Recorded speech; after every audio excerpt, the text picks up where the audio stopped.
Oi, gente, boa noite.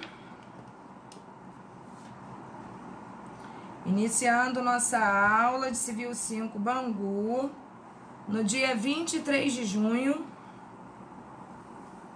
nossa terça-feira maravilhosa. Todos me ouvindo bem?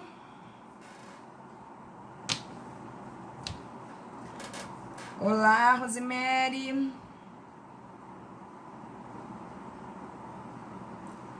Bom, gente, eu aguardei ao máximo aí a entrada dos colegas, né? Para que a gente possa falar e todos ouvirem, né? Para que depois não tenhamos ruídos nos nossos comentários, nas nossas decisões. Então, antes de nós começarmos nosso último material, todos já de posse do material que estava no Sigur?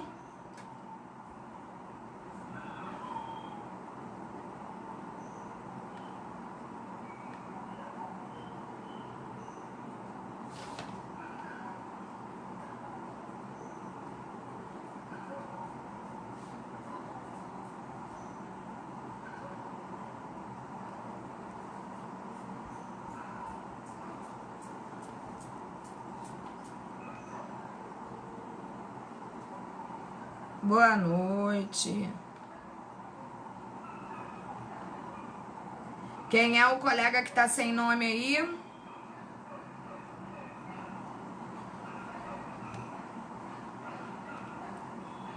Só para questões de presença.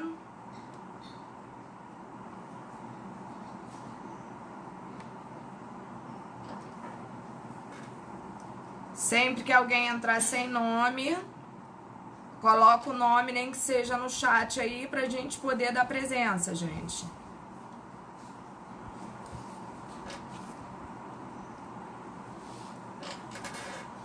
Bom.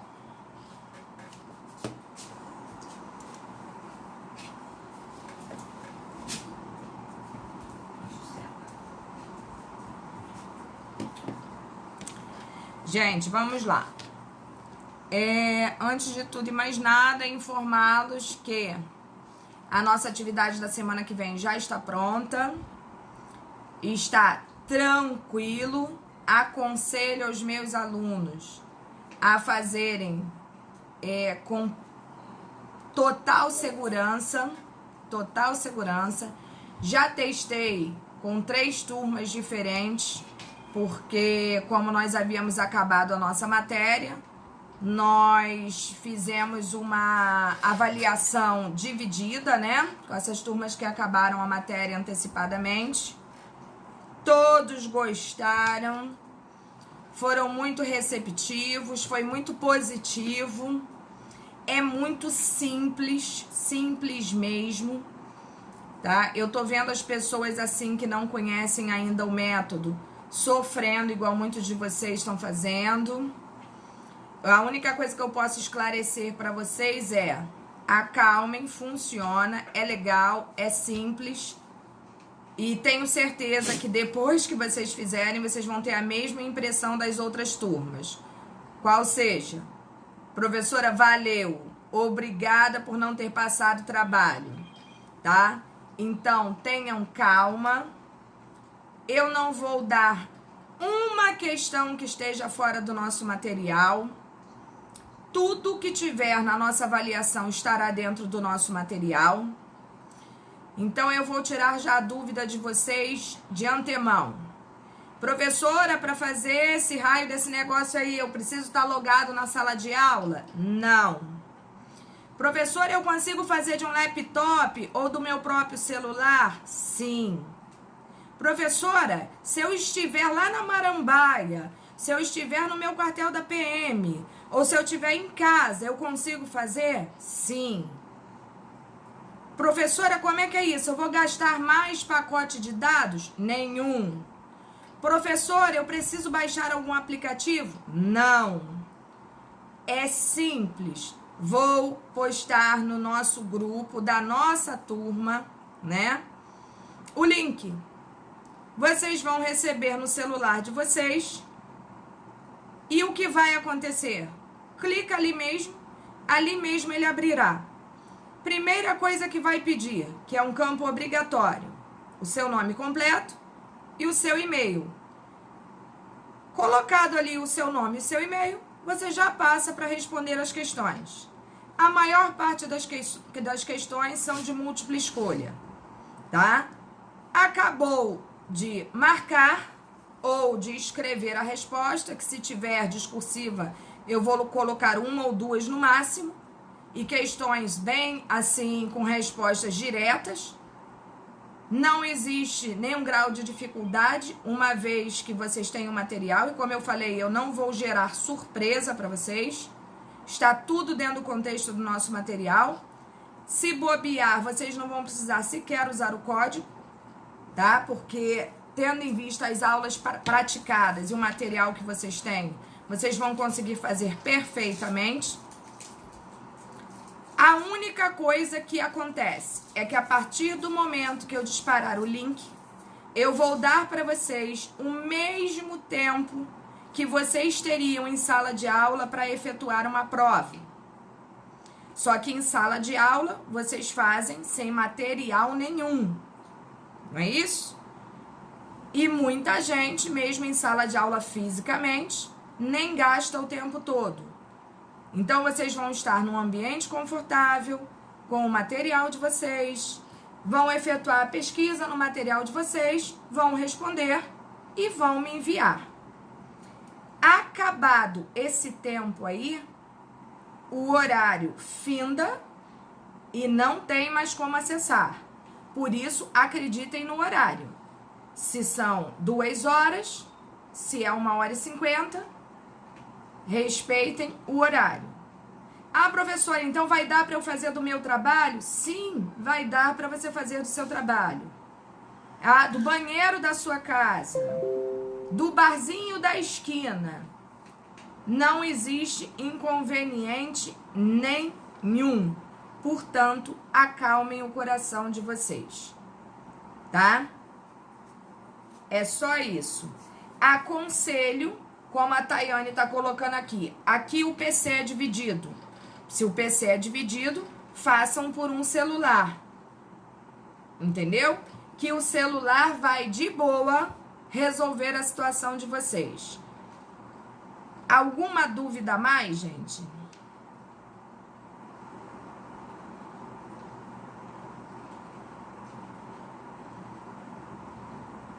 Rosemary, não é estudar. Eu costumo dizer o seguinte, essa turma é uma turma que, apesar de ser uma turma grande, é uma turma de muito conhecimento. Eu, quando falo isso, vocês até acham graça, mas não é engraçado, vocês são mesmo de muito conhecimento, tá? Então, além do conhecimento que vocês já possuem, o material, Davidson, será postado no grupo de vocês. No dia da nossa P2, eu vou vir para a sala de aula, às 18 horas em ponto, vou estar aqui e nós vamos falar, se vocês têm alguma dúvida ainda. Ah, professora, não temos mais dúvida, pode disparar o link. Dispararei o link e a partir daí o tempo começa a correr, tá? Acabou de responder, lá embaixo vai estar enviar. Vocês não precisam fazer nada, é responder ali e clicar em enviar, que imediatamente vai chegar até a mim a atividade que vocês fizeram. Eu estou garantindo que não existe mistério. Até para aquelas pessoas que têm dificuldade, né, de mexer com tecnologia, e para isso eu pensei exatamente nessas pessoas, não existe mistério. Quem tem um celular vai fazer perfeitamente, porque você vai abrir o seu grupo do WhatsApp, você vai abrir o seu grupo do WhatsApp, e no WhatsApp vai estar o link. Você vai clicar o seu dedinho em cima do link e já vai abrir para você fazer. Não tem mistério. É como se você estivesse digitando no seu próprio WhatsApp, tá? Pensando exatamente na dificuldade de alguns colegas, é que eu fiz isso.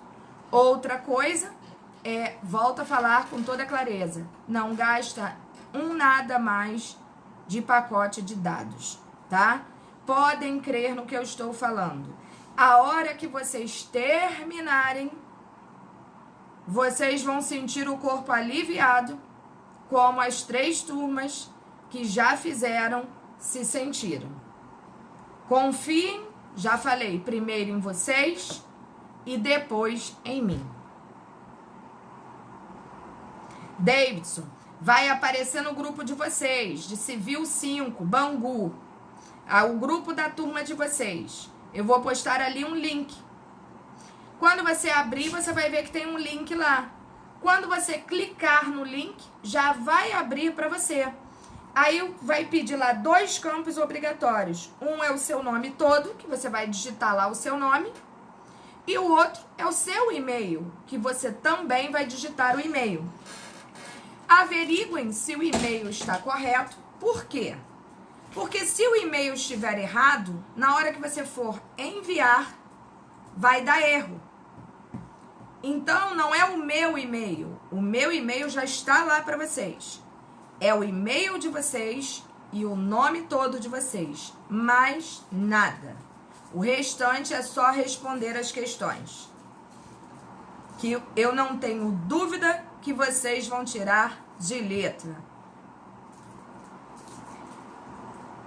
Alguma dúvida a mais? Ana Carolina, olha só.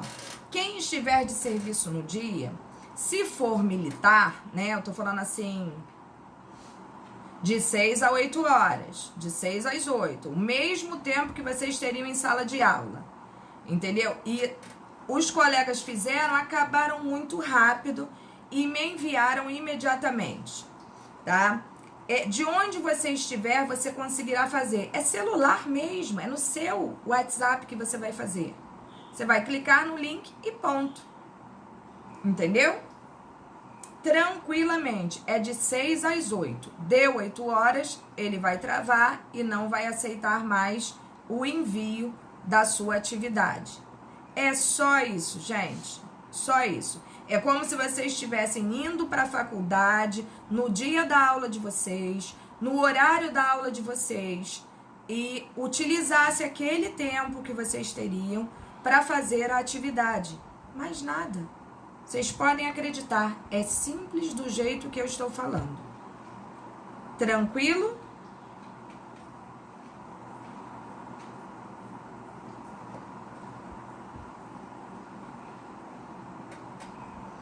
Ok. Podemos então iniciar nosso material? Quem é o colega que está sem nome, por favor, eu gostaria. Tá na tela aí, é Amanda Padilha? Não, mas Amanda Padilha tá com nome. Não é Amanda Padilha, não. Tem um coleguinha que está sem nome. Bom, então vamos começar o nosso material. Hoje o material é um material muito tranquilo, é um material praticamente de leitura, uma vez que não existem muitas divergências quanto ao assunto, entendeu? É simplesmente as restrições ao direito de propriedade, e essas restrições podem ser militares, podem ser constitucionais, podem ser sociais, entre outros fatores. E nada mais. Restrições administrativas. Não consegui pegar o site, tá estranho. Que site, Camila? Boa noite. O Team Link? Material? Seguro? Tu não conseguiu, Camilinha? Alguém consegue entrar aí no Team Link, gente? Até eu tô maluca, Camila. No Sigur, porque se eu for entrar agora, eu tenho que simplesmente dar uma baixada aqui.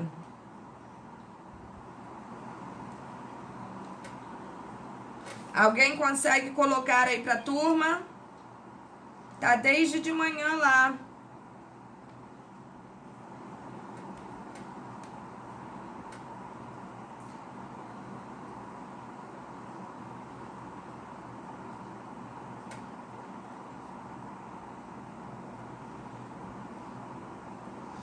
Me passa um e-mail aí, Camilinha, que eu vou tentar resolver. Vou tentar.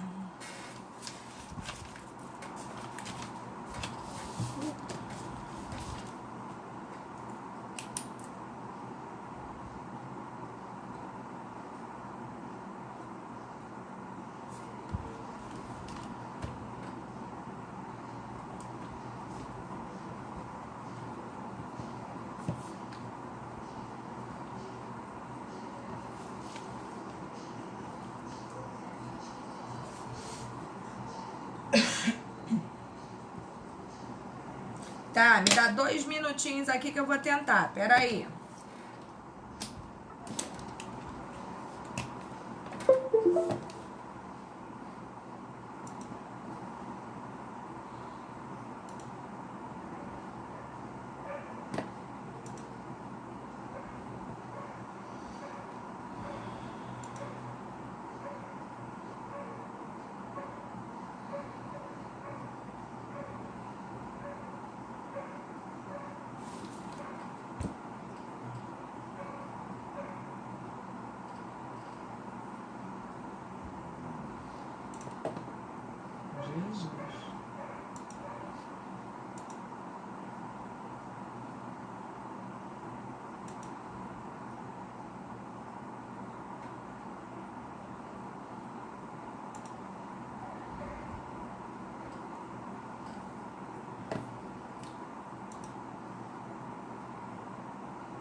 Jesus.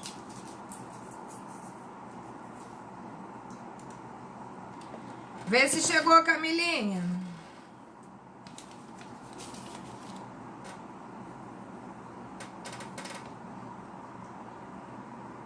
Ok. Muito obrigada. Bom, então vamos lá. Esse materialzinho, como eu falei, não é um material muito divergente, né? Uma vez que ele é bem teórico e não há realmente a questão da discutibilidade sobre o tema. Então, a gente vai tentar repassá-lo de maneira mais simples e, se for o caso, obviamente, dando alguns exemplos de como pode ocorrer. No entanto, eu tenho certeza que vocês não terão dificuldade nenhuma, uma vez que, como eu falei, é muito mais leitura até do que explicação. Para isso, ele é um material que ficou para o fim, né? Até porque é de extrema facilidade o seu entendimento. Então, vamos lá. As questões das restrições administrativas aí, restrições ao direito de propriedade, né? Porque a gente fala da propriedade cheia de direitos e, em verdade, a gente esquece de comungar com as restrições. Nós vamos conhecer algumas delas agora, para que a gente pelo menos tenha em mente que não é só beleza e alegria, né? Então, vamos lá. Nas palavras de Maria Helena Diniz, o direito de propriedade não tem um caráter absoluto, porque sofre limitações impostas pela vida em comum. O que isso significa dizer? Que simplesmente não basta que eu seja dono da questão de um imóvel, por exemplo, se, além disso, eu não gerar algumas responsabilidades em relação ao mesmo, e a ponto, inclusive, de nem onerar, nem criar problemas, nem gerar nenhum tipo de ilícito, né, para outras pessoas. E nós vamos ver que essas restrições não são só entre pessoas, mas sim até mesmo entre o Estado e a pessoa, né, entre a administração pública e a pessoa, entre a federação e a pessoa, uma vez que existem restrições militares também, entre outras situações que nós vamos ver aqui. Então, vamos lá. Nós entramos aqui na questão das restrições constitucionais. O direito de propriedade, especialmente na Idade Média, era um direito absoluto. Por quê? Porque era resguardado o direito eterno e absoluto daquele proprietário não perder de forma alguma a propriedade do seu bem. Hoje não mais isso acontece, apesar de nós já termos conversado muito, né, em aula sobre esse determinado assunto, que a questão da propriedade, né, depois da vida, da liberdade, né, a Constituição protege mesmo a questão da propriedade, e nós vimos o porquê. Porque além de ter um caráter social, se o Estado não faz esse tipo de proteção da propriedade, principalmente imóvel, que é aquela que agrega um valor econômico muito maior, né, do que simplesmente um celular ou uma bicicleta ou uma moto, né? Nós estamos falando de um bem imóvel. E se o Estado assim não o protegesse, não geraria esse boom econômico que nós temos, né?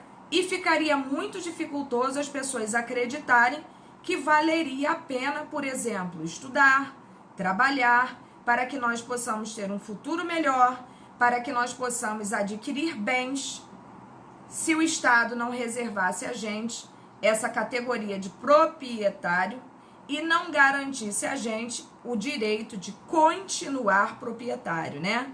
Se a gente morresse, por exemplo, e nossos bens ficassem para o Estado e não para quem de direito, né? Como é resguardado pelo nosso Código Pátrio, que são os nossos filhos, nossos descendentes, parentes colaterais, entre outras situações que participam, né, dessa questão do direito das sucessões, que vocês verão em Direito Civil 8. Então, vamos lá. Era um direito absoluto, exclusivo e perpétuo. Ou seja, o proprietário tinha a liberdade de dispor do bem do modo que lhe aprouvesse.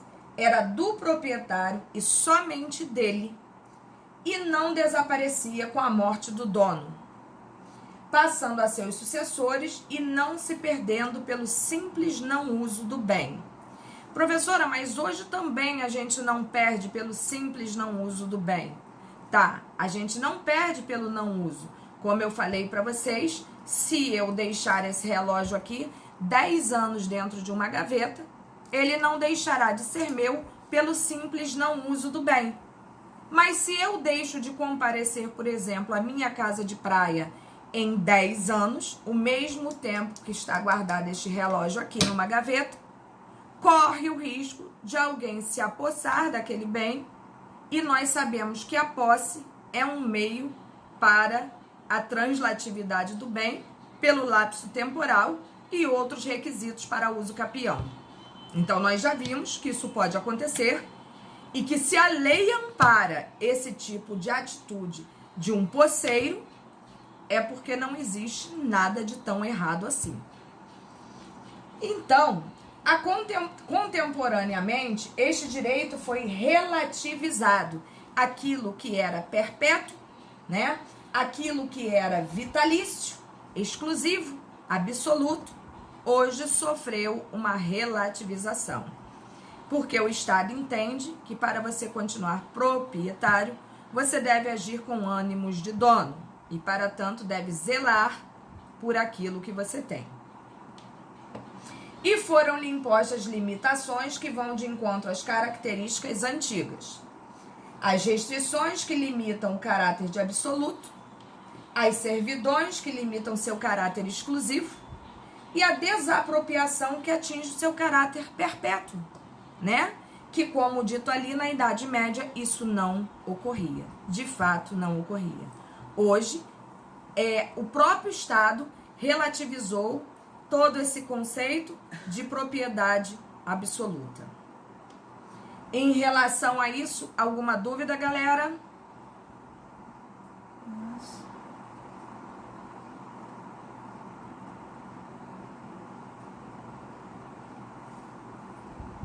Não?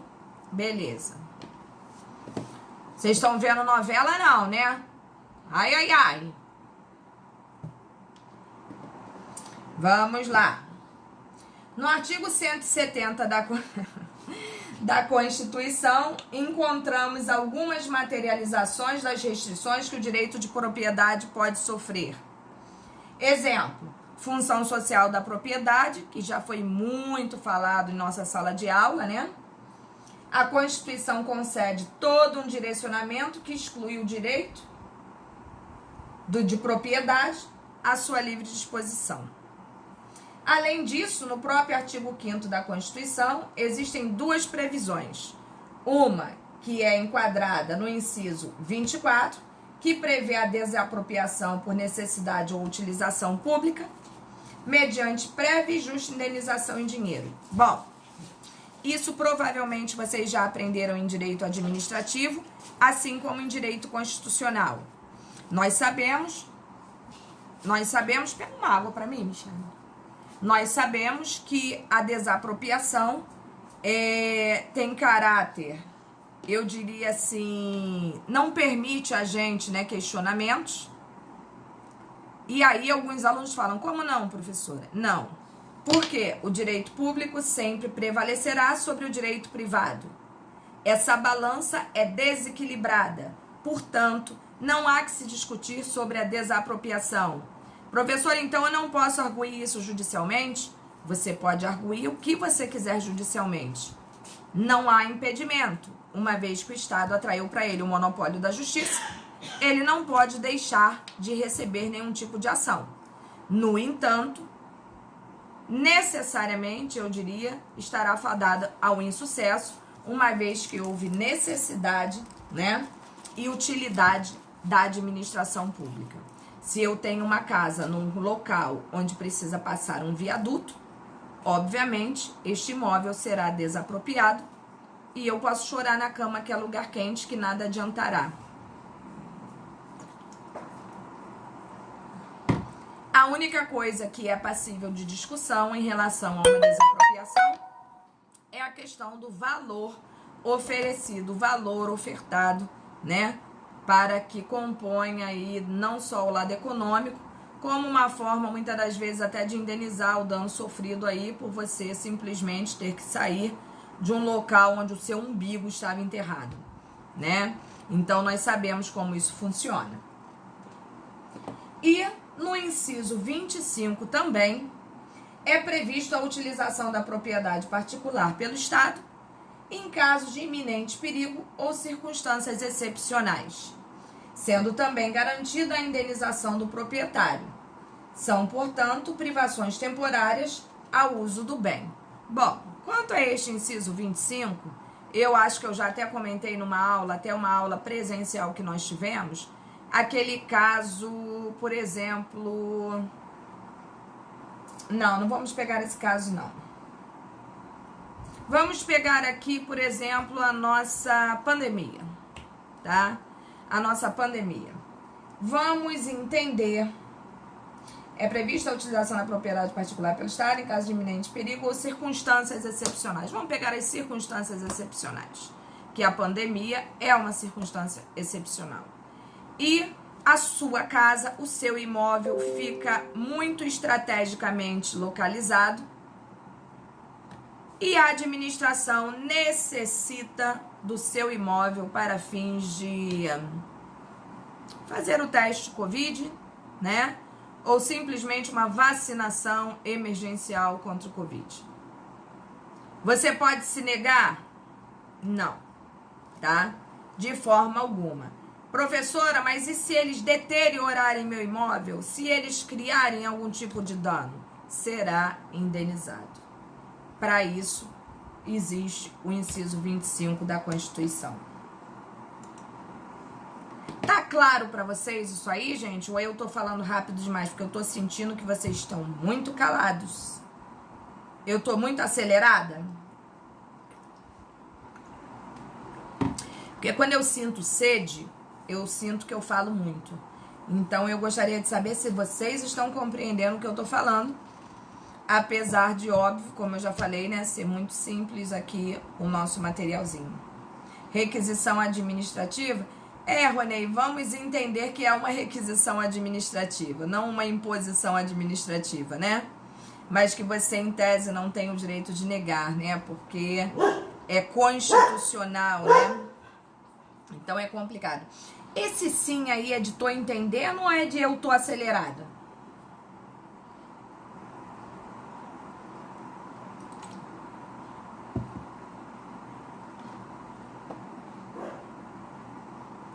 Acelerada? Caramba, e por que vocês não falam?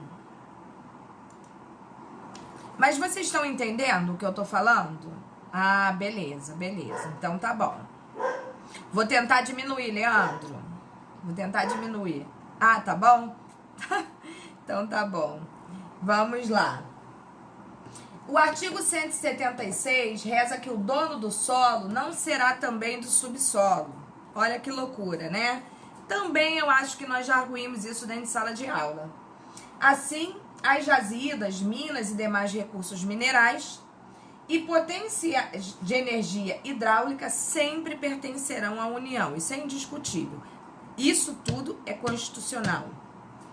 O artigo 182, parágrafo 3º, nos diz o seguinte: determina que as desapropriações de imóveis urbanos sejam realizadas mediante prévia e justa indenização em dinheiro.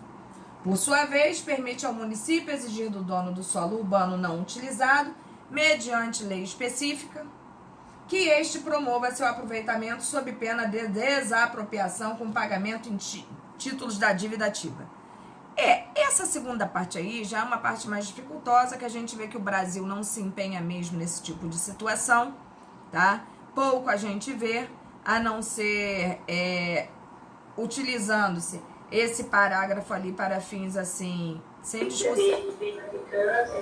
discussão, tá, gente? A gente não tá levantando uma discussão política, pelo amor de Deus. Mas ele é muito utilizado para questões políticas.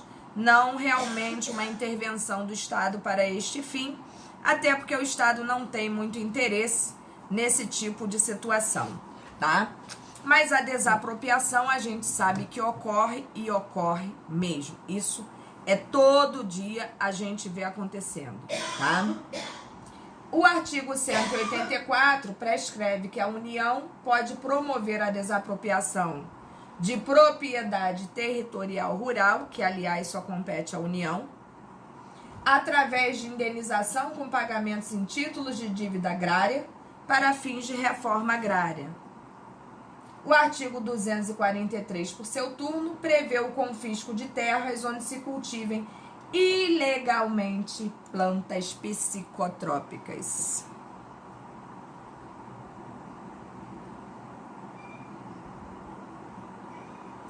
Tá, Camilinha? Depois, se você quiser me passar o nome dos alunos, sem problema. Ou eu simplesmente, hoje, como é o nosso último dia de aula, né? Eu lavo minhas mãos, finjo que não estou vendo, entendeu? Vou marcar, mas não vou fazer conferência. Não, mas é verdade, porque hoje é a última aula, então quem tá comparecendo sempre, né? A gente sabe quem é, e quem não comparece nunca, a gente também sabe, entendeu? Mas fique tranquila, sem problema nenhum, tá? Essa questão dos psicotrópicos, gente, eu não sei se vocês chegaram a estudar isso. vocês sabem que existe mesmo o confisco de terras, né? Da propriedade mesmo. Quando essa administração pública, juntamente, óbvio, a polícia, né? Tem conhecimento de que naquela residência, naquele imóvel ali, existe um cultivo, um plantio de psicotrópicos. Isso é encarado como um crime contra o próprio Estado, contra a própria nação. E desta feita, nada mais justo do que atitudes como o confisco, né? Esse termo nem é nem muito utilizado dentro do nosso direito, mas nesse sentido ali é totalmente admissível. E, obviamente, quem pratica esta conduta sabe que esta conduta é enquadrada como criminosa, né? Então, neste sentido, não há também conversa. Constatado o plantio de psicotrópicos, ou seja, drogas, haverá o confisco daquele imóvel ali. Interessante se faz notar, parece até que eu estou escrevendo uma petição, que a coisa, gente, tem que ser a nível doloso. E, obviamente, isso é uma coisa muito difícil de ser comprovada, né?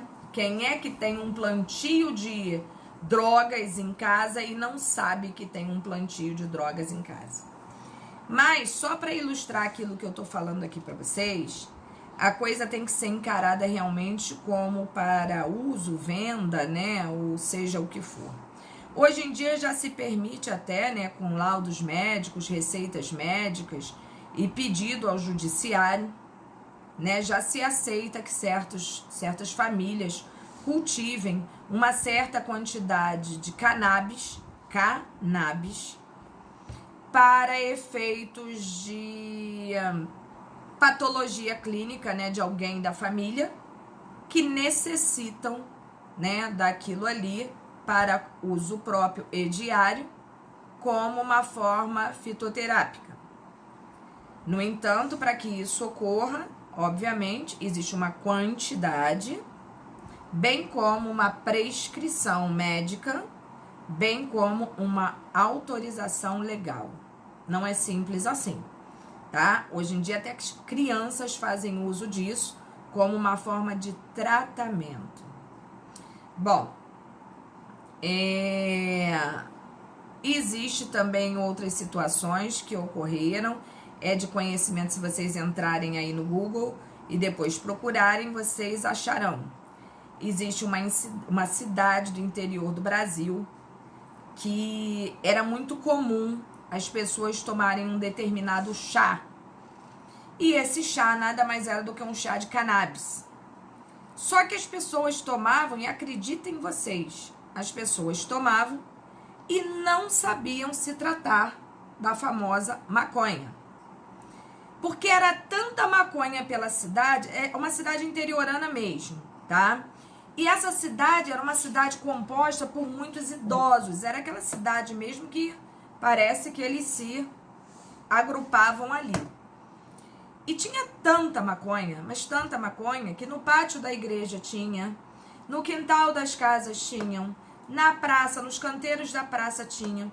E as árvores cresciam e ninguém sabia o que era aquilo, a procedência daquilo. Inclusive se discutia até que os passarinhos tiravam as sementes e acabavam, né, excretando nas suas fezes, e dali nasciam novos pés de cannabis. E por isso essa cidade tinha tanto cannabis, tanta cannabis.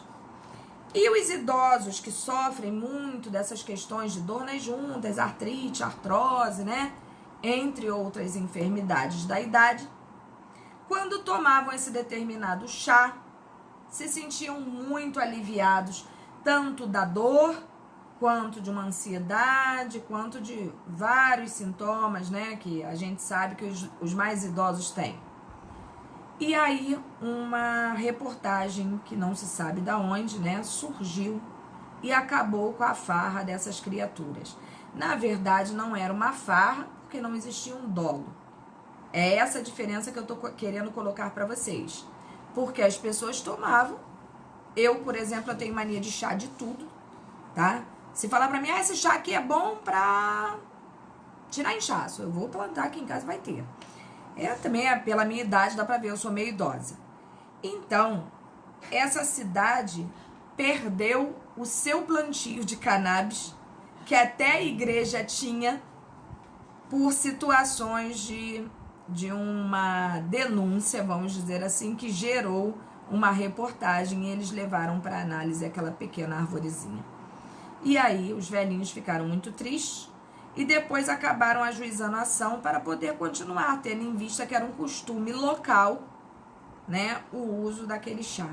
E por aí vocês veem, né, que neste caso específico seria impossível você retirar, confiscar todos os imóveis da cidade, uma vez que ali não existia um dolo no sentido econômico, muito menos eles praticavam um ilícito contra o seu próprio país, né? Porque eles não tinham sequer conhecimento do que estava acontecendo. Então, isso tudo para ilustrar para vocês, né, a importância dessa relação ali que se vê no 243. Tranquilo, galera? Deu para entender numa boa?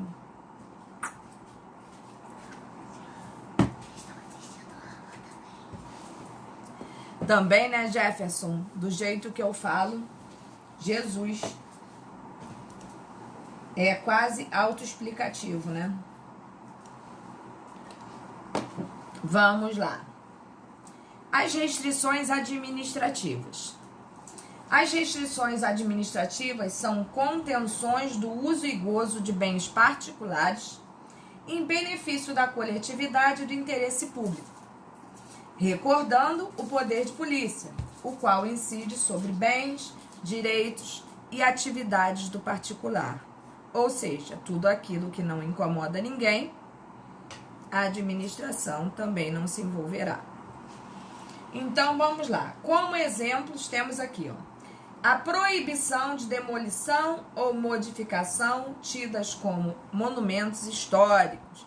Isso é altamente constitucional, uma vez que o patrimônio histórico e cultural é altamente protegido pela nossa Constituição. Então, facilmente entendido, né? Nós temos até ações próprias, né, para isso aí, temos inclusive remédio constitucional para isso aí, né? Sendo o processo de tombamento um instrumento utilizado para proteger bens móveis e imóveis com valor histórico-cultural. Isso não é novidade para ninguém. As disposições do Código de Mineração e do Código Florestal sobre ocupação de terrenos vizinhos às jazidas e sobre imunidade de certas árvores ao corte, respectivamente. Isso é um assunto muito interessante para quem gosta de direito ambiental, e eu sei que a gente pouco ouve falar em direito ambiental, mas para aqueles que curtem isso, eu diria que seria uma especialização maravilhosa, uma vez que no Brasil pouco se fala sobre isso. Mas eu diria que o futuro do direito ambiental é bem próspero, né?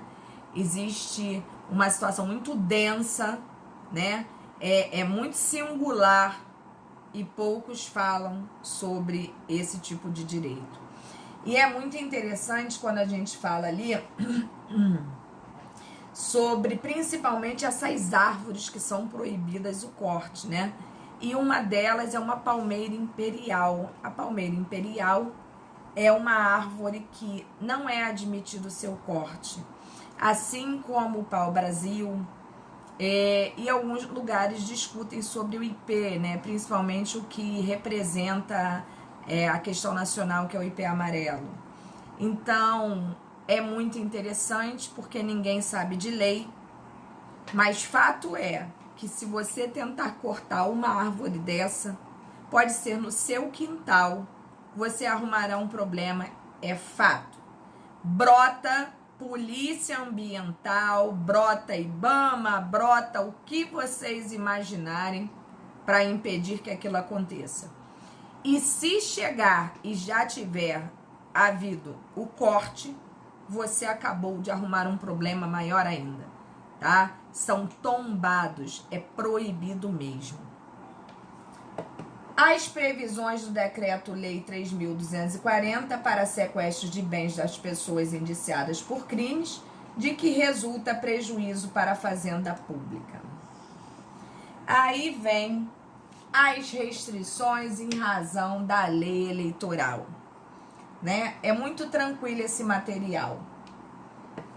A possibilidade do poder público requisitar propriedades particulares. Isso nós já acabamos de falar. Em qualquer sentido isso pode ocorrer. Seja na área de saúde, seja na área policial, às vezes por um ato investigativo, há essa necessidade também. Por iminente perigo público, entre outros fatores, né? E não poderia deixar de ser também a questão da lei eleitoral, que permite a utilização de um imóvel seu para fins eleitorais. E aí vem, ó, que devem ser cedidas obrigatórias e gratuitamente o funcionamento das mesas receptores nos dias da eleição e posteriormente à ocupação, caso sejam apurados danos, estes serão devidamente reparados em dinheiro. Parece simples, né? Mas até provar e gerar um processo administrativo, a gente nem precisa comentar o trabalho que isso dá, né? Mas fato é que quando vocês veem essas escolas, principalmente, né? E geralmente escolas privadas, né? Juntamente às públicas, são muito utilizadas. Pouco são utilizados imóveis residenciais, uma vez que as escolas suprem muito melhor, né, por quantidade de espaço, inclusive, a situações como essa. Mas pode ocorrer? Pode. Não existe restrição. Limitação ao direito de propriedade rural. Estas limitações objetivam tanto extinguir de forma gradual as formas de ocupação da terra que sejam contrárias à sua função social, como também objetivam estabelecer normas a respeito da sua alienação, sujeitando-a à aprovação do INCRA, né? Então, nesse sentido, né, a gente sabe, volto a falar, existe muita discussão política em relação a isso, né? Eu não gostaria de entrar no mérito da discussão política, mas fato é que deve haver uma interpretação muito restrita, né, ao que está realmente disposto na lei.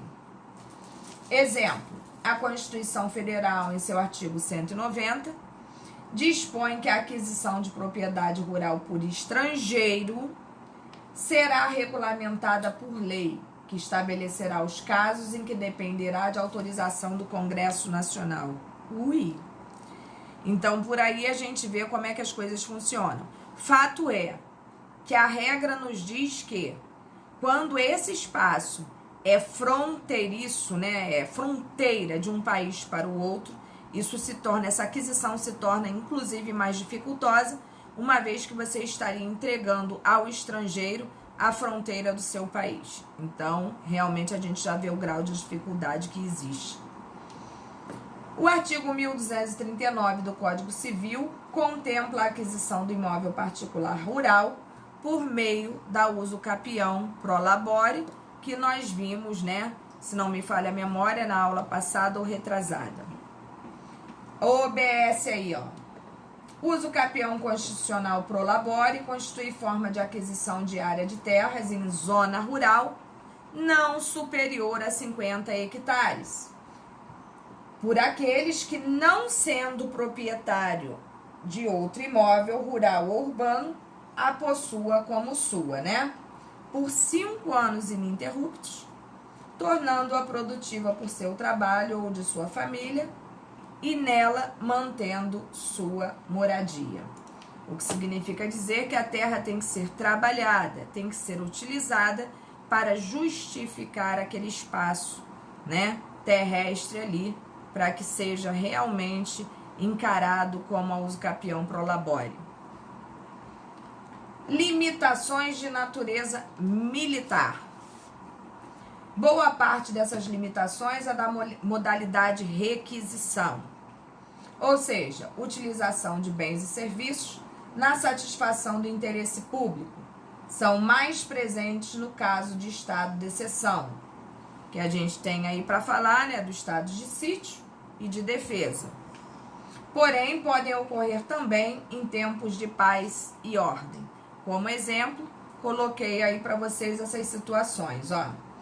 A requisição de móveis ou imóveis necessários às Forças Armadas e a defesa do povo, nos termos do Decreto 4812, modificado por um outro decreto.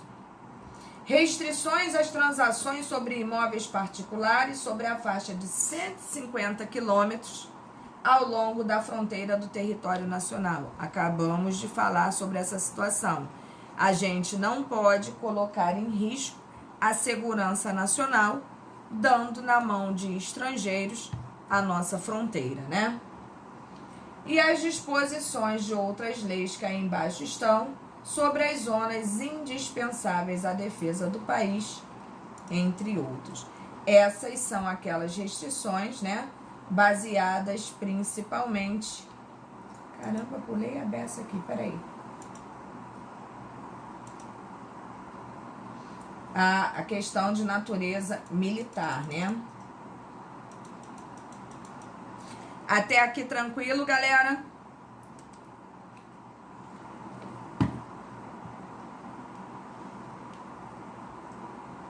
Já já vocês vão sair pra pipoca. Camila hoje tá tão calada. Cadê? Não vi Cristina ainda. Rosemary tá aí. Vamos lá. Camila, para de ver novela, Camila.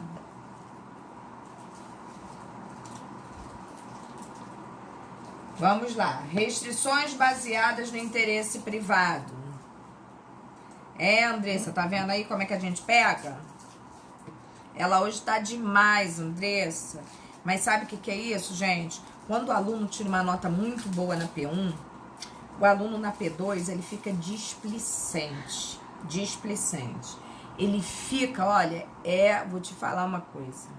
Ai, meu Deus, basta eu tirar 2 para passar, então não preciso prestar atenção em nada, nada, nada, nada. Vou pegar no teu pé, Camila. Fica não, Camila. Olha só, deixa eu te falar uma coisa. Quando as pessoas fazem a matrícula para estudar, elas fazem a matrícula pensando no horário de aula. Então, quem trabalha à noite estuda de manhã, quem trabalha de manhã estuda à noite, vice-versa. Ah, professora, mas o momento é atípico. Concordo. E não tô aqui para criticar ninguém, nem fazer apologia a restrições.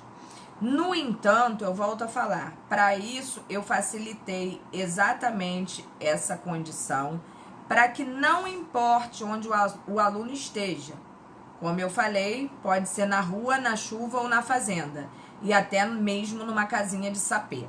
Entendeu? Então, onde ele estiver com seu celular, que pode ser um celular caidinho igual o meu, não tem importância nenhuma, ele conseguirá fazer.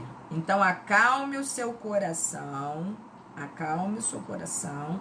que para isso eu já fiz teste com 3 turmas e tudo foi muito positivo. Pode acalmar o seu coração.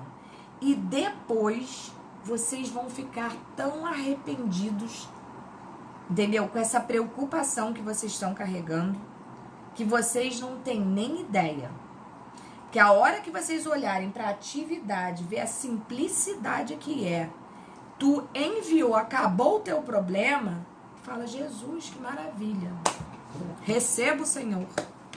Entendeu? Então pode acalmar o seu coraçãozinho, entendeu? Porque o meu coração não está peludo. Meu coração pulsa por vocês. E não é da garganta para fora, tá, Camilinha? Todos vocês. Eu tenho certeza que depois vocês vão ver assim, porra, aquela mulher maluca, ela loura, ela falou tanto no nosso ouvido e a gente nem aí pra ela, mas ó, aliviou geral. Vocês vão ver.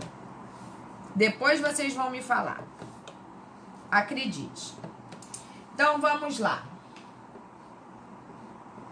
Pelo menos, Camilinha, essa foi a opinião das 3 turmas que já fizeram atividade. Acredite em mim. Primeiro em vocês, depois em mim. Vamos lá. Restrições baseadas no interesse privado. O direito de vizinhança. Ai, caramba, esse é um assunto que gera polêmica, né? Porque vizinho é uma coisa do mal. Quando ele é um cara legal, gente, é só alegria, né? Aí ele entra na sua casa, pede uma xícara de açúcar, você dá, ele traz um pedaço de bolo de banana que ele fez à tarde quentinho. Aí fala, pô, dá uma olhadinha na minha mãe, eu vou ter que sair agora, ela tá dodói. Você vai lá e faz. E aí, enquanto você tá agradando, é uma maravilha. Enquanto você tá falando sim, maravilhoso, mas o primeiro não que você fala é problema pro resto da sua vida. Então, a gente tem que saber realmente lidar com essas criaturas, né? Mas, quando eles já são ranzinzas e problemáticos, são intolerantes, o nosso problema só aumenta, né? Então, vamos entender algumas das questões relacionadas a esse direito de vizinhança. Nas palavras de Venosa, os chamados direitos de vizinhança são direitos de convivência decorrentes da proximidade, e às vezes muita proximidade, porque já imaginou o Brasil que tem a cultura de ter vizinho no mesmo quintal? Quantas pessoas a gente conhece que no mesmo quintal existem várias casas, uma ao lado da outra? Olha o problema gerado, né? E aí vem, decorrentes da proximidade ou interferência entre prédios, não necessariamente da contiguidade. É um conjunto de regras que ordenam não apenas a abstenção da prática de certos atos, mas a prática de tantos outros, não é isso? Exemplo, proibição de uso do bem de modo a prejudicar a saúde. Sossego ou segurança do vizinho. Jesus. Proibição de abrir a janela. Que nós até conversamos sobre isso, né? Você deixou fazer a janela, danou-se. Eirado ou terraço. Eirado é aquela esticadinha que dá, né? No seu terracinho ali. A menos de 1,5 metro do prédio vizinho. Ah, Jesus. Quantos vizinhos não tem nem meio metro de distância, né? Como também de outras que implicam a sujeição do proprietário ou possuidor a uma invasão de sua órbita dominial. O cara ainda vai e cria um telhado para sua casa, que quando chove a água fica caindo dentro do seu quintal e não no dele. E isso no Brasil é muito comum. Exemplo, dar passagem, receber as águas que fluem naturalmente do prédio que lhe seja superior. Isso é obrigação, tá? Está no Código Civil.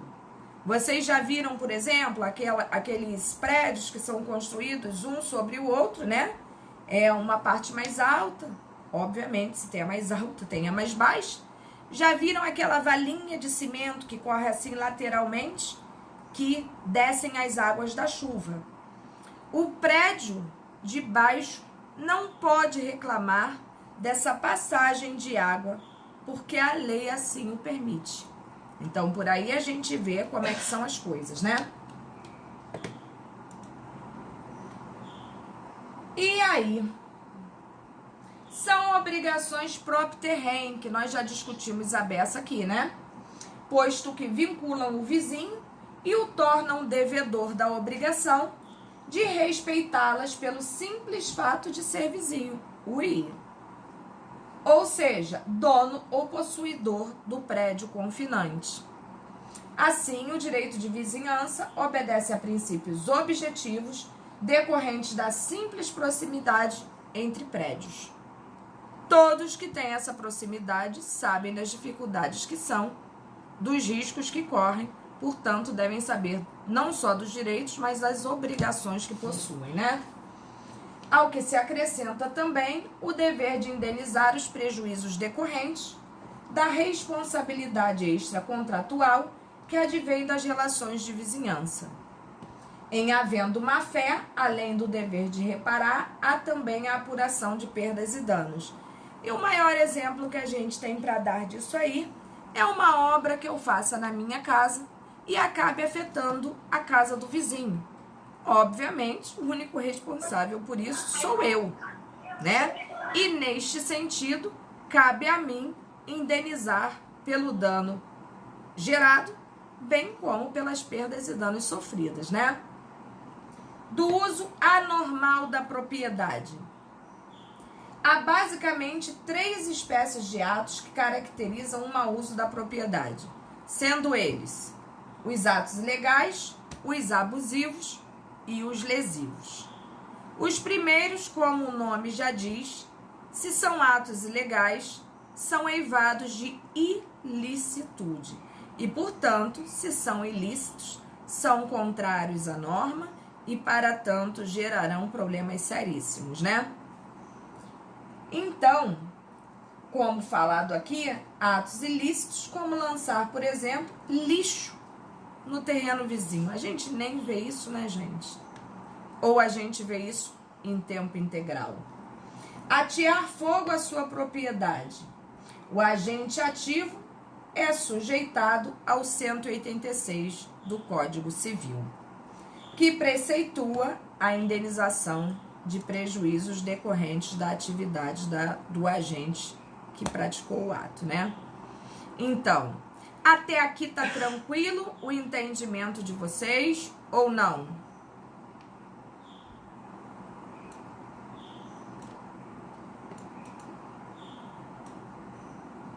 Ok, beleza.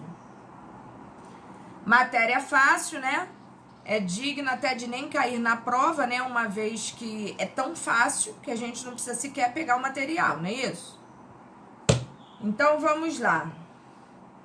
Os segundos dizem respeito a atos lícitos, diferentemente dos primeiros, que são ilícitos. Porém, que se caracterizam por abuso do direito, levando incômodo, desconforto e podendo até acarretar falta de segurança. Desconforto, você tá com um bebê pequeno, uma gritaria do caramba, né? É ilícito? Não, não é ilícito, mas é incômodo pra pessoa, né? Saber que tem uma pessoa doente do lado e que as pessoas não respeitam, botando, por exemplo, um som altíssimo até as 5 horas da manhã, como se a vida fosse uma festa, né? E os últimos são lícitos e regulares, mas são os que mais geram problemas, na verdade. Ou seja, não são abusivos, porém acabam por causar transtornos e dano aos vizinhos, como, por exemplo, a utilização de uma estação rodoviária em uma área residencial. Nossa, já pensaram que problemão? Mesmo não sendo atos ilícitos nem abusivos, podem ser objeto de reclamações, geralmente, né, com a administração pública ou com empresas privadas que geraram tal desconforto, tal incômodo, cabendo ao juiz avaliar a gravidade do incômodo para proferir a decisão mais acertada ao caso. Lembram aquela construção que teve do metrô nas adjacências ali dos bairros centrais do Rio? Que houve uma série de transtornos, inclusive danos, né, a alguns prédios locais, e muito barulho, muito ruído e desespero, isso tudo, tá? Apesar de não serem atos ilícitos, porque eles são legais, uma vez que houve autorização, mas que geram algum tipo de problema para o particular, tá? Outra situação que gera muito problema, aeroporto próximo à área residencial, linha, né, férrea, metrô, isso tudo pode gerar, né, um abalo à estrutura dos imóveis locais, né? Então, a gente tem que ter muito cuidado em relação a essas situações e realmente questionar quando houver o devido direito, né? E aí vem outra situação de vizinhança muito problemática. Eu, particularmente, conheço várias pessoas que sofrem com isso aí. Eu, particularmente, não sofreria, primeiro, porque eu adoro árvore. Segundo, que se pudessem todas elas serem no meu quintal, eu também adoraria. Ah, mas se não forem, mas tiver um galinho do vizinho pro meu lado, eu vou adorar que a fruta dele caia no meu quintal. Nem ligo para as folhas, é só varrer. Entendeu? Então, mas sei que isso é um tipo de problema muito grave para muita gente. Então, vamos entender aqui, ó. A legislação em vigor prevê 3 situações que podem ocorrer sobre a matéria. Quando as árvores situam-se na divisa entre os prédios, que a gente chama de árvore meia, né? Metade para um terreno e metade para o outro. Eu não sei se vocês já viram até um muro construído com um buraco no meio. Quando o prédio confinante é invadido por raízes e ramos da árvore ou árvores nascidas em prédio vizinho, né? Tá no meu terreno, mas a raiz está adentrando para o quintal alheio.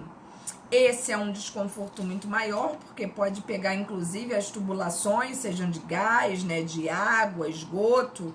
Isso realmente é um problema. Já teve uma grande discussão sobre isso, porque a raiz de uma árvore que cresceu muito, se estendeu demais, quebrou o concreto, né, da piscina por baixo da terra. E só quem é construtor, engenheiro, ou trabalha com esse tipo de coisa sabe o que é uma piscina destruída, o trabalho e o gasto que se tem. E quando os frutos da árvore do prédio vizinho tombam no terreno confinante. Esse, para mim, é o menor dos problemas. Mas, ainda assim, tem gente que não gosta, não admite e realmente gera conflito. E se não gerasse, não existia lei para isso, né, gente? Acreditamos que assim o seja. Então, vamos lá. Na primeira situação, a gente aplica o 1282 do Código Civil, pelo qual se considera a árvore como pertence comum, aos donos dos prédios confinantes. Muito legal isso, né? E em sendo comum, cada um poderá podá-la livremente. A minha metade eu podo do jeito que eu quiser, a tua metade tu poda do jeito que tu quiser, desde que a preserve. Mas não poderá ser cortada sem a anuência das duas partes. Eu quero cortar, a outra parte não quer, então não haverá corte. Lamento aí, durma na cama, que é lugar quente, e chore lá também. Se cortada ou arrancada, deve ser igualmente partilhada entre os conflitantes. As despesas com corte e colheita de frutos também serão divididas. E os frutos, mesmo os que tombem naturalmente, deverão ser repartidos pela metade. Olha que legal, né? Porque ainda tem essa desgraceira toda. A árvore é no meio do terreno. Ah, mas só cresceu o galho para um lado, as frutas estão todas lá. Eu só tenho o incômodo das folhas. Não. Não importa para que lado ela cresceu, ela está no meio. Tudo o que for referente a esta bendita árvore tocará para os dois lados. Assim como a divisão das coisas boas, a divisão das coisas ruins também. Na segunda situação aí, o artigo 1283 preceitua o seguinte: autoriza o proprietário que tenha seu imóvel invadido por raízes ou ramos de árvores a cortá-los, até o limite da divisão entre os terrenos. Se agir com dolo ou culpa grave e ocasionar algum prejuízo ao dono da árvore, deverá responder pelos danos causados. Isso está me dizendo exatamente o que?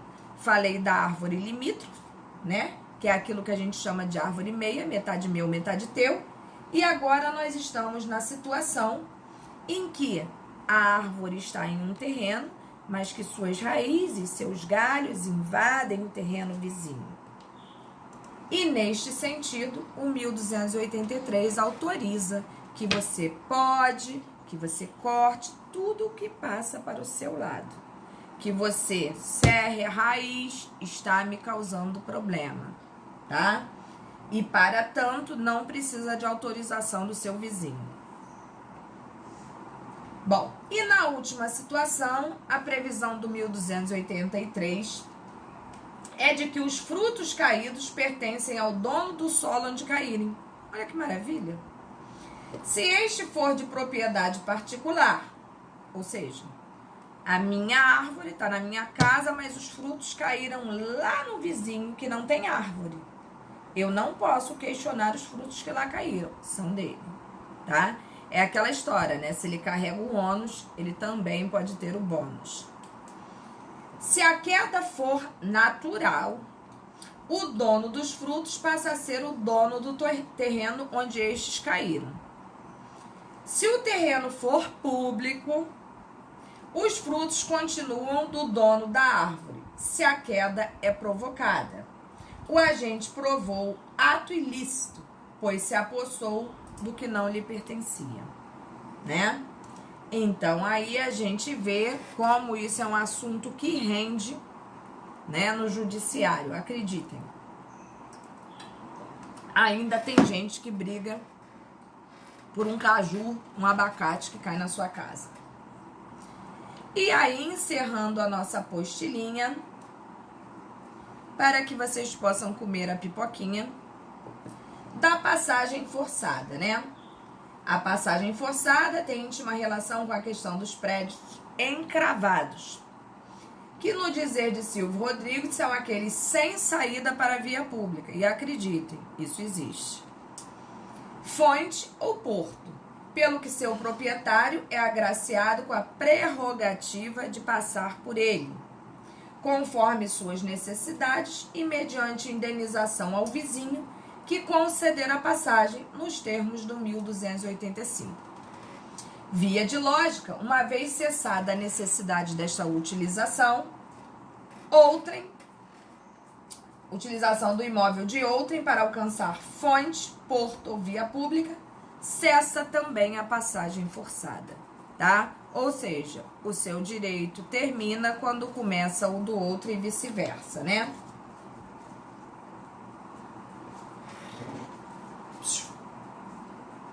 Meu cachorro fazendo M aqui.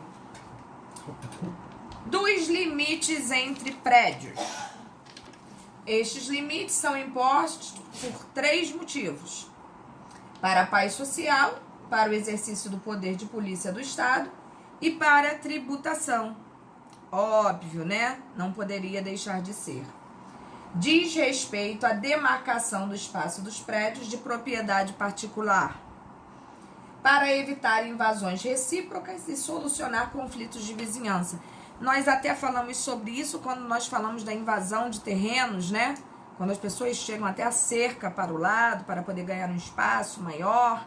E se assim não fosse, gente, se não houvesse um limite que demarque, né, o espaço do seu imóvel, como você provaria futuramente que aquele imóvel, né, de 300 metros quadrados, vamos colocar assim, é seu?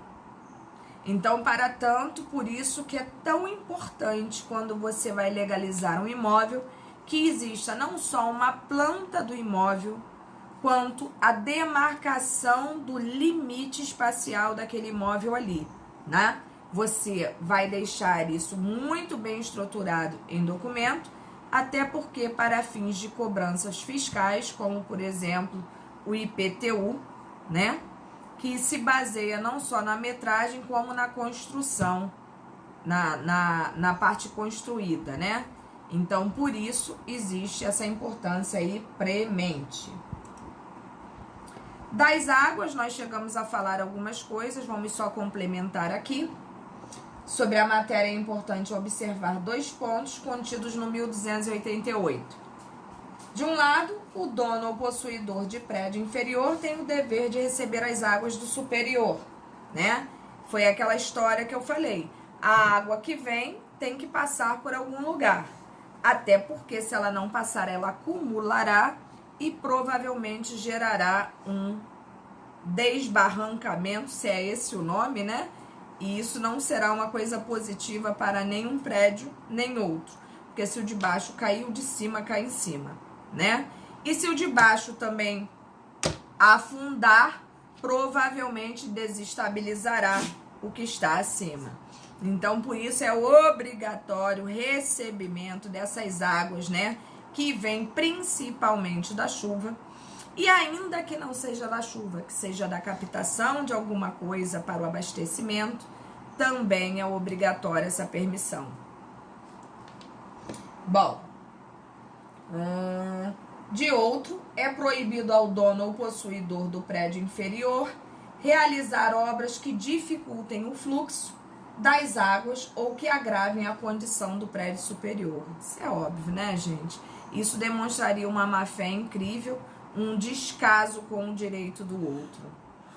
Em relação às nascentes, o proprietário do terreno onde se localize uma destas pode utilizar-se da mesma para suas necessidades. Pode mesmo, mas não tem o direito de desviá-la, encaná-la na totalidade, tá?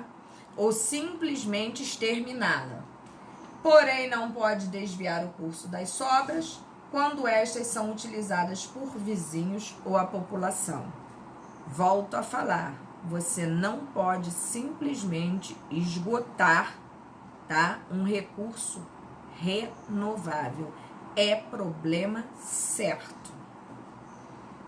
E não só com seu vizinho, mas com o próprio IBAMA, tá?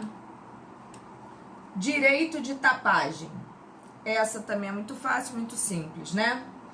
Permite ao proprietário cercar, murar, valar ou tapar de qualquer modo seu prédio para proteger a exclusividade do seu domínio sem danos aos vizinhos. Os danos gerados deverão ser ressarcidos. E aqui, fechando, o direito de construir, como nós já mencionamos, né? O direito de construir a gente possui, no entanto, sem gerar nenhum tipo de dano a nenhum vizinho nem a outro, sob pena de ser responsável pelos danos gerados, assim como a indenização por perdas e danos. A ideia central desse direito é que os vizinhos estão ligados a uma obrigação legal de não se causarem reciprocamente, mutuamente, né, qualquer prejuízo no ato de construírem suas propriedades, sendo assegurado o direito a pleitear a devida indenização. Acho que eu já falei isso para vocês, né? E principalmente, para fechar aqui, existem empreiteiras, né, empresas que trabalham com a construção de imóveis, e eu já vi uma situação tão esdrúxula que quando me contaram foi até difícil acreditar. A pessoa contratou uma empresa para colocar uma piscina na casa dela, dessas piscinas de fibra. Só que a piscina de fibra era grande e não tinha espaço lateral para que essa piscina entrasse pelo corredor. Primeiro que o telhado era baixo demais e o corredor era estreito demais. E aí a empresa se responsabilizou por levar um guindaste para guindar a piscina por cima da casa para o terreno dos fundos onde ela ficaria. Não preciso nem falar o resto, né, gente? O que aconteceu com esse raio desta piscina, né? Essa piscina simplesmente caiu em cima deste imóvel. E aí, obviamente, uma desgraça completa. Quando isso ocorre, neste caso que eu estou falando, aconteceu com o próprio contratante. Mas se ocorre disso acontecer com a casa do vizinho, o vizinho não tem que se definir com a empresa não, tá? Tem que se decidir com o seu vizinho. E se o seu vizinho quiser, que entre com uma ação regressiva contra a empresa, responsabilizando-a pelos danos sofridos e por aquilo que ela teve que gastar indenizando o seu vizinho. E é assim que funciona, gente. Terminamos agora nosso material, nossa apostilinha. Eu gostaria de saber se ficou do entendimento de todos ou se temos alguma dúvida relativa ao tema.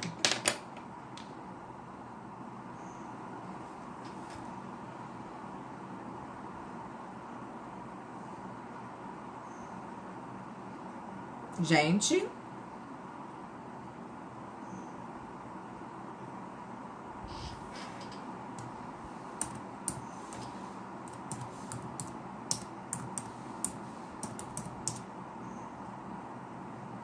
Oi, Cristina. Então, gente, damos por encerrado o nosso materialzinho. Fico feliz em ter estado com vocês nesse semestre. 2, 3, 4 e 5. Eu falei que eu não daria a primeira porque ela foi matéria de P1. Mas a 2, a 3, a 4 e a 5 cairão. Tá? Olha, gente, eu gostaria muito que nossas aulas tivessem sido diferentes, onde eu pudesse desenhar para vocês num quadro, onde a gente pudesse realmente trocar informações como exemplos de vizinhos e de amigos, né?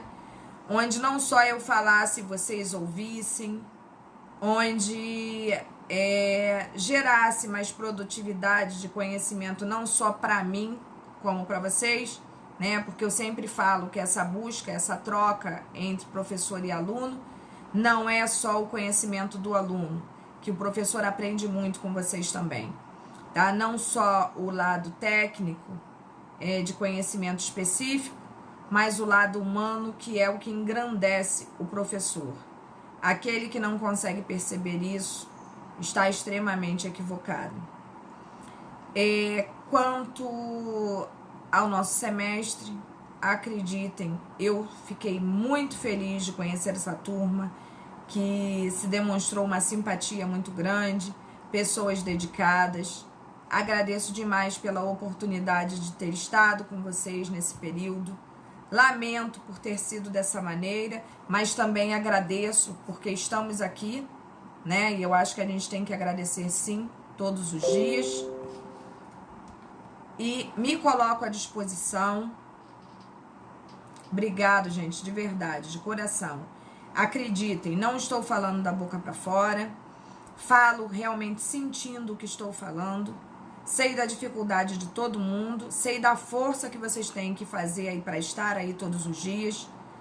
E não tenham dúvida, estou aqui para ajudá-los. Semana que vem estaremos aqui de novo, no horário das 18 horas, para que nós iniciemos nossa atividade. Acreditem em mim, vocês não terão dificuldade. Podem ficar tranquilos. É a professora de vocês garantindo a vocês, tá? No mais, estou aqui à disposição para qualquer um de vocês, o que vocês precisarem. Se quiserem vir a mim, fiquem à vontade. Se quiserem buscar pela Camilinha, para que a Camilinha entre em contato comigo. Olha, eu te comprometendo aí, Camilinha. Também fiquem à vontade, tá? De coração, meu muito obrigado. Um beijo para vocês. Que Deus abençoe a semana, né? De vocês e os familiares de vocês. E que semana que vem nós estejamos todos aqui de novo.